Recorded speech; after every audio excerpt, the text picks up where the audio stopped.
Pinky, glad to have you here today. Excited to be here. Great chatting with you. Awesome. So for people listening who may not be overly familiar with you, do you mind briefly introducing yourself here? Okay. My name is Pinky Cole Hayes because I'm a wife now. I am the founder and CEO of the world famous Slutty Vegan ATL, Bar Vegan ATL, American Sash, and the Pinky Cole Foundation. And I'm a mommy and I'm a wife. Yeah. So you got a lot going on, and that's why I really do appreciate your time here. But let's dig in here. So I was listening to an interview that you did with Dan Roth, and you talked about the spirit of discernment. I'd love for you to unpack that and how you use that to seize opportunities, because the way that you brought in M&M in your own life was amazing. So I'd love to hear more about that. The spirit of discernment. It's a very interesting thing because I move with my gut. And what the gut is the spirit, right? Like, so I make decisions, like all of the things that happen in my life personally and professionally, like it's spirit-based decisions that I make. But I also find a way to add the professional side of those things. So I believe that I have a gift, and I think that we all got a gift where you can see things clearly, where you're unsure about something, your spirit gives you the answer. You just got to be tuned in and tapped into the answer. And partially because I'm raw vegan, maybe that's the reason. But, there has been hold on one second. I'm sorry. I realized I didn't have on the earrings. I'm sorry. We can use AI to put those in at the beginning. You're okay. No, wait. Because I'm like, I can't do this interview without it. So I'm not used to wearing earrings now. I don't have no hair. I got to put it back in. Okay. That's all good. Do you have to start over or can we keep going? No, let's keep going. Like, hey, we're just chatting, It's all good. Okay, there we go. So the spirit of discernment, I use it a lot. It's the best thing that money can't buy. And it allows you the opportunity to identify people, places, and things that are for you, and people, places, and things that are not for you. And my discernment is so strong sometimes that it makes me uncomfortable, because oftentimes I always have the answer, but I don't listen to what my spirit tells me to do, and I end up in a bad situation. So I utilize that in business a lot, because although this is business and we're dealing with dollars and cents and building a company, I'm also tapping into that human component, which I get to decide on who I want to deal with based on what my spirit tells me to do. I'm going to go on a limb here, and this might fall flat, but there is a second brain in our gut. And you being a vegan, someone who eats cleaner, do you feel like that enhances your second brain, or am I just like going way too far off the ledge with this one? I think it does. It's funny. I'm actually raw vegan right now, and I got a level of mental clarity that I have never had in my whole entire life. And what it is I'm focused. My thoughts are clear. I can think about things in a whole new way. And like my brain, I always come up with so many ideas, but this allows me to be able to dial it in, and I can feel energy more. So I'm genuinely an empath already, but like I can feel energy strong because of the fact that I'm eating super clean. I'm eating food from the earth. So I would say absolutely. I think that the closest piece to God is being raw vegan. When it comes to the food that you consume. So I've been like on that wave now, and also just like even just the vegan lifestyle, even if you're eating a vegan burger and fries, I think that there's something to say about eating food that does not come from an animal, right? Like animals have feelings, they have flesh, and eating that, just in my humble opinion, I just feel like there's something that disconnects from your psyche and like the food that you consume. But I like to eat food from the earth, and I feel like it connects to the higher power. Yeah, I mean, the way you describe it is so simple. It's like, why would we not be doing this if you have that connection? Yeah. And it's easily, readily opportunity. So we're aligned there. But let's go deeper in regards to how you use that spirit of discernment to help you advance your business, because on your end you recently joined Revolt as the creative visionary in residence. Mm-hmm. So do you mind explaining Revolt as well as your role there? So first of all, shout out to Revolt. I love Revolt network that highlights African Americans and all the great things that they're doing. How I align with Revolt is because I saw myself in this network, right? the creative entrepreneur, woman, black owned business, doing great things, advancing to the next level, and needing a safe space to do those things. And Revolt provides that opportunity for people to do those things, whether it's music, entertainment, media, entrepreneurship. So I wanted to be connected to that. So when you know, I am an idea machine. Like, I can come up with 30 ideas really fast. Like, I'm really good at like taking one thing and turning it into a whole conglomerate. So I connected with the CEO. I actually had an event called American Sesh. And American Sesh is an event where you bring creative celebrities and you collaborate them on creative ideas. And the CEO of Revolt, Datavio, he came to that event and he was so blown away about all the ideas that I could come up with in real time. And we continue to lock in and we continue to build. And it just made sense. So my role at Revolt is to help with big ideas, new opportunities that would be a great fit for the network, finding new ways to keep the customer engaged based on what we see in the world, what's happening, what people are paying attention to, and really just give them a fresh perspective on how to take the brand to the next level. And I'm excited about it because I love Revolt. And I think Revolt does a lot for people in general, right? And just highlighting and showcasing the great things that people are doing. So to be able to say I had a hand in the successful execution of a TV show or a award show or an activation or providing a light to influencers is a big deal for me, and I get to do that by way of Revolt. Yeah. So, Pinky, I mean, what I'm hearing is you're a dreamer and a doer. So what I'm curious about is, how do you use that spirit of discernment to think, okay, I have all these ideas, you know, all these amazing ideas, but I only have like one lifetime. How do you determine what to pursue and what to pass on? You know, that's interesting because that used to be a pain point for me. Like, I always want to do all of these things at the same time, but I realized that my bread and butter is Slutty Vegan, right? Yeah. So I have to make sure that the bread and butter is good and it'll make room for all of these things. So I have since started compartmentalizing all the things that I want to do, from priority to, okay, I'll get to it, but I'll do it. And then if I can't physically myself do it, I've always been a good proprietor of giving somebody an idea that I came up with so they can go out and execute. I realized that I can't do it all, right? Mm-hmm. But the things that make my belly leap, the things that make my spirit happy and jump on the inside, those are the things that I want to do. And if I could do them by way of Slutty Vegan, which is the bread and butter, then I'm going to continue to do that. Got it. I was asking that question for myself, but I'm sure everyone else got value out of it as well. So thanks for that. Well, good. Hopefully I answered your question. And I'm going to ask you another question for myself as well. I live here in Brooklyn, and just last week I drove by Slutty Vegan. I think it's on Fulton and Flatbush, like in that downtown area. And I'm going back next week with some of my gym buddies. So when I'm introducing this to them, what should I tell them they should expect when they walk in the door there, the experience in general at Slutty Vegan? You should expect to be called a slut. Okay, got that one.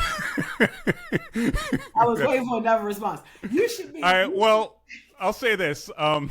Forget it. Just go. I'm not going to say anything. Go. You should expect to be called a slut, but it's a term of endearment.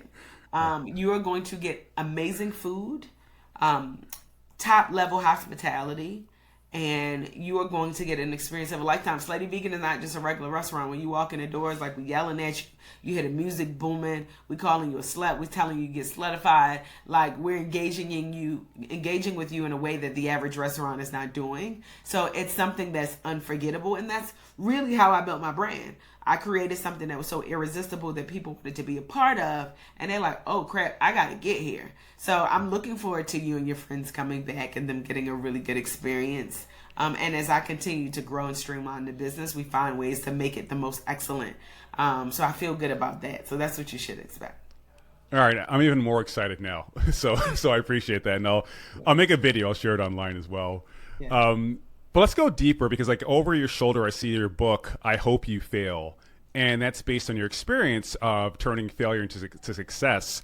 And that is the basic theme of this podcast. So if you don't mind expanding on your book, I Hope You Fail, like, what encouraged you to write it? And what are some of the stories that you share in it that highlight how you turned failure into success as well? So I actually was the commencement speaker for my college, my alma mater, CAU. So when I did that commencement speech, I'm like, okay, cool. What can I talk to these kids about that will resonate, that they won't walk away from this like, okay, that was just another boring graduation. I don't want to do that ever again. I wanted them to understand what life is going to look and feel like after they walk across this stage, but not to utilize that as a crutch to prevent you from getting the things that you want. So I talked about my story about how I was everything in college. I was the most popular girl. I was Miss CAU. And then when I graduated, I couldn't find a job. But then I maneuvered, right, through all of the quote unquote failures, or at least what I thought were failures, to identify that these were nothing but lessons and educational opportunities for me to get better. So after I did that commencement speech, I'm like, I need to put this in a book.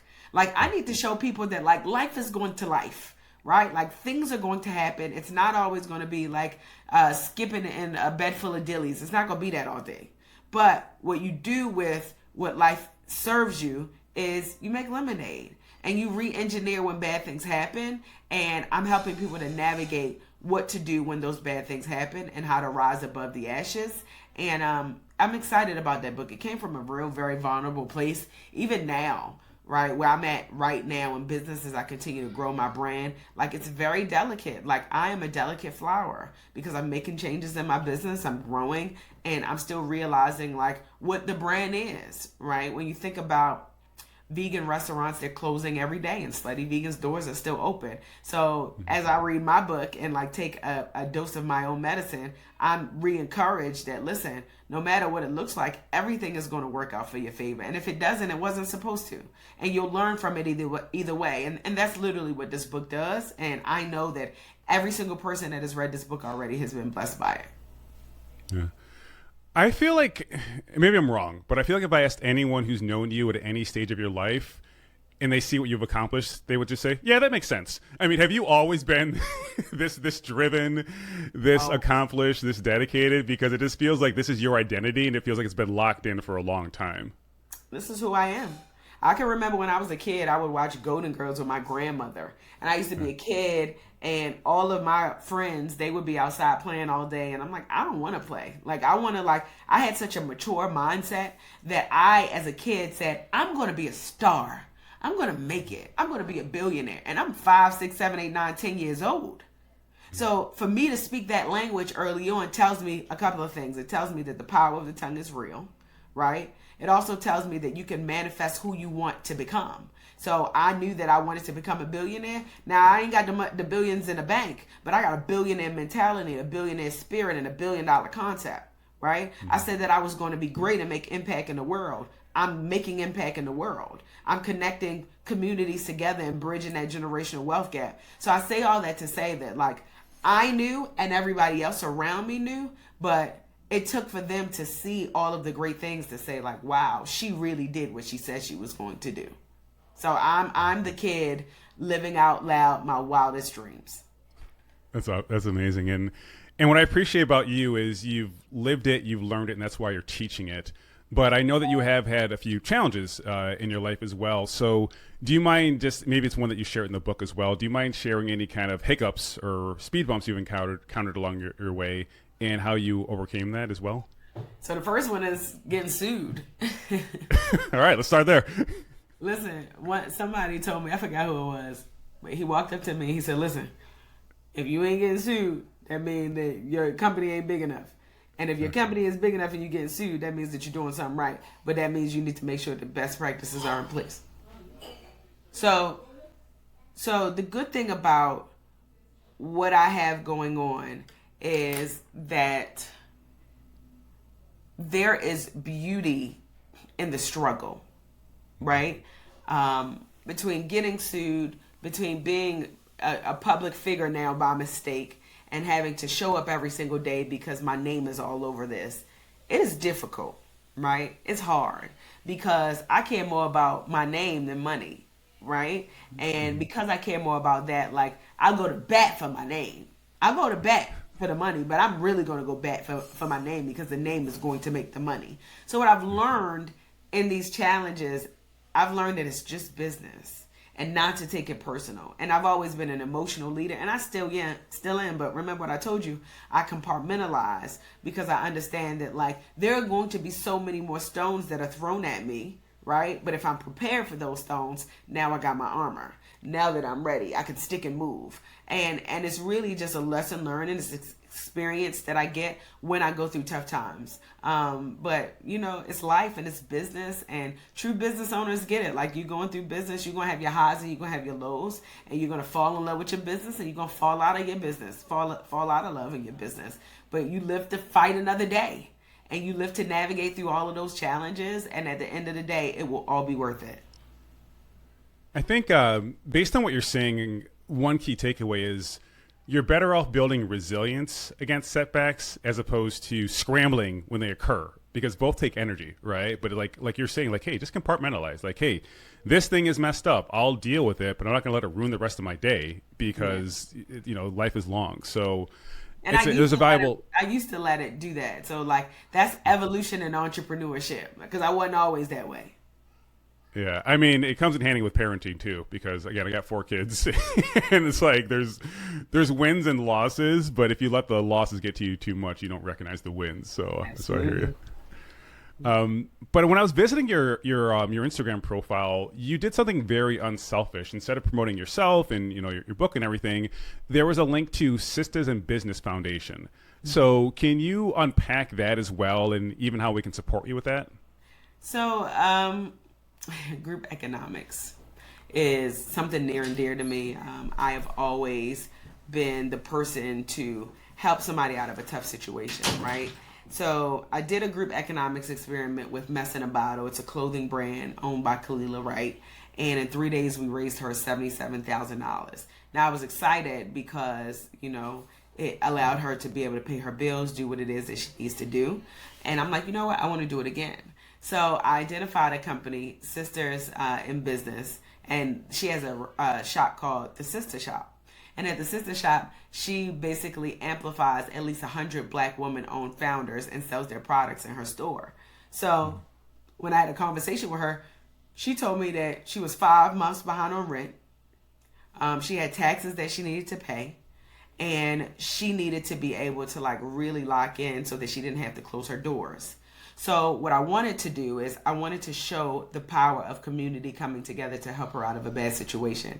So we're going to do it for the next 5 days. I'm excited because this will be a saving grace for her to continue to do exactly what she wants to do. And I'm encouraging anybody that's watching this, if you want to help a business stay open, especially because the economy is so bad, donate to what they got going on. Help them provide them with leadership and coaching and products and all that good stuff. And make sure that they have a path to success, a pathway to success. And I want to be a part of that pathway. So I'm excited for Miss Aisha, and I pray that we get to the goal of $100,000, which we talked about, because I want to make sure that she can keep her doors open. Yeah. You like I said before, you know, you learned it, you lived it, you learned it, you're teaching it. But you have this optimism that is centered almost on stoicism. And I'm wondering, what do you think the impact on your community is? Those that are around you. Like, what do you think that looks like in their day-to-day life, just being in your orbit? I believe that when people see me, they feel like they can run through a brick wall. I feel like people know that it's possible because you got this girl from East Baltimore from around the way. Here now I have purple hair. I am not professional by virtue of a suit, right? I'm not a suit and tie CEO. And I'm just me. And whether you love me or you leave me alone, I am just me. And I believe that people fall in love with that level of authenticity, that level of realness, like that level of I'm not too proud to beg. I'm not too big to be bigger than everybody else. Like I'm just that regular roundaway girl. And I think people can feel like they can touch me and I'm tangible to them. And it makes people want to be in my orbit. It grows the idea of the pinky coal effect is what my people call it. So I believe that I have some loyal supporters and some longtime fans, but they also understand the mission and the vision that in order to take this thing to the next level, we got to keep pounding the pavement, keep taking it to the next level. And that's what I'm going to keep doing, you know? And I'm happy about the work that I get to do because yes, I sell burgers and fries, but the reality of it is it's bigger than that, you know? It's about community, giving people opportunities, showing them that the best path forward to make sure that they are successful as well. That's kind of the vibe that I'm on. Yeah. And that's why people want to be in my orbit. I'm going to call it the Pinky Cole Hayes effect going forward. Not to correct you. But, I'll take that, please. Yes. But your daughter is clearly in your orbit too, and she's watching you build this. You and your husband just build an empire. So 20 years from now, if someone asks her what it was like growing up with you as a mom and a role model, what would you want her to say? I would want her to say that she's never admired another woman in her life other than her mom to the highest extent. That's what I would want. I would want my daughter to be so proud that she just says my name, and any door that she wants to walk in, she can, because I've already laid the foundation of excellence for her to be able to get whatever it is that she wants. I want people to know that mommy was a trailblazer, and mommy did things that a lot of other people didn't do, and mommy set me up for success. So now I have my own business, or I've inherited the business that she created, so that I can be successful, especially when I grow up and I have kids. That's what I want them to say. You know, I am not the person that wants all of the accolades, that wants all the awards. I just want to win. And if that level of winning can be translated into being one of the most dynamic leaders in our country, and my daughter can talk about that in 20 years, then that's a big win for me. You got this like Kobe Bryant like focus. As I'm listening to you, like I'm feeling the Mamba come out. But I dig that because you talked about generational wealth. I think you're doing so both financially and spiritually, based on how you're describing your lifestyle. So you do a lot of interviews, clearly, and I'm curious, what is one question that almost nobody asks about your personal or professional life, yet they should, because your response would be so valuable?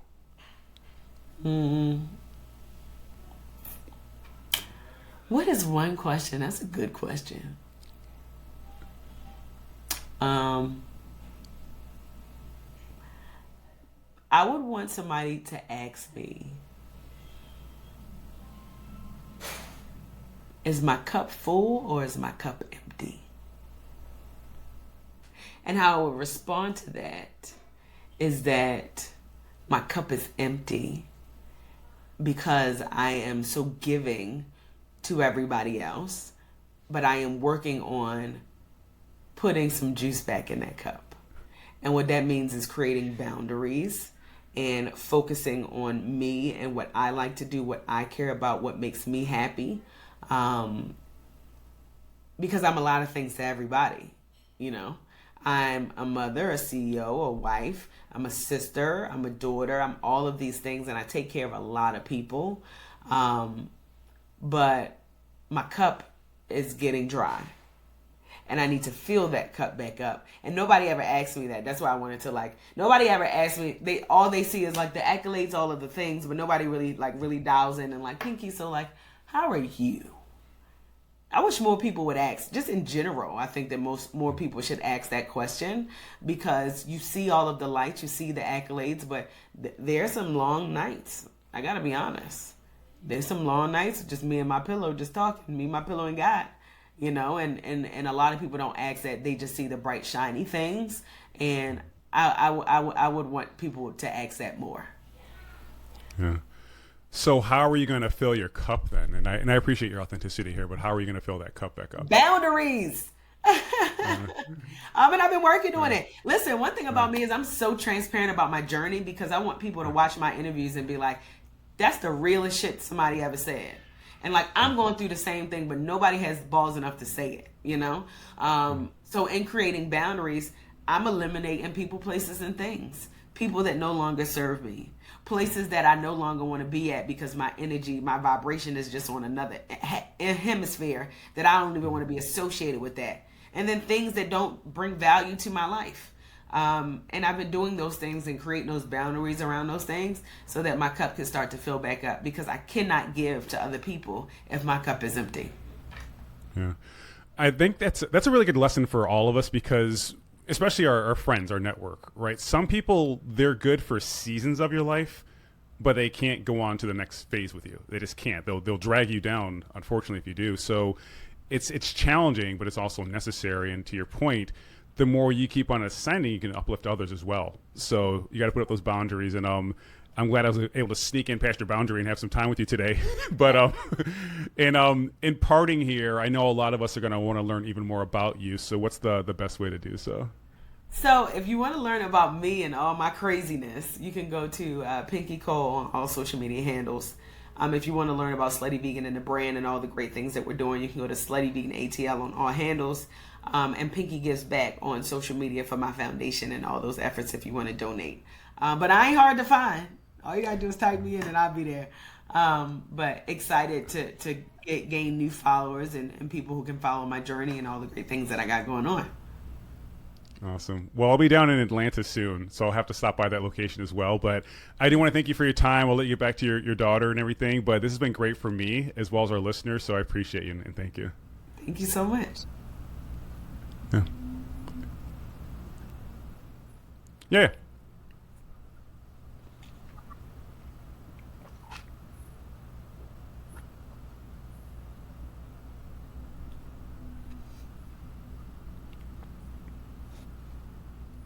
Yeah, Pinky, I'll let you finish chewing, and then I'll ask you. You good? Yeah. All right. So, Pinky, in regards to your role at Revolt, what are you looking forward to doing in the next 90 days or so? What projects are lighting you up? So we got a couple of projects in the pipeline, and I can't get into specific detail, but what I will talk about is there will be an event that highlights disruptors in different industries, which I really like particularly because I don't think that there are big enough spaces to highlight entrepreneurs. The entrepreneur is the new celebrity, right? Mm-hmm. So I don't think that there are typically enough spaces to highlight entrepreneurs who are in different industries. And we're going to do that with Revolt. We also got some really dope stuff happening with kids, where kids are interviewing celebrities. I mean, a whole slew of things. What I like about Revolt is that they're open.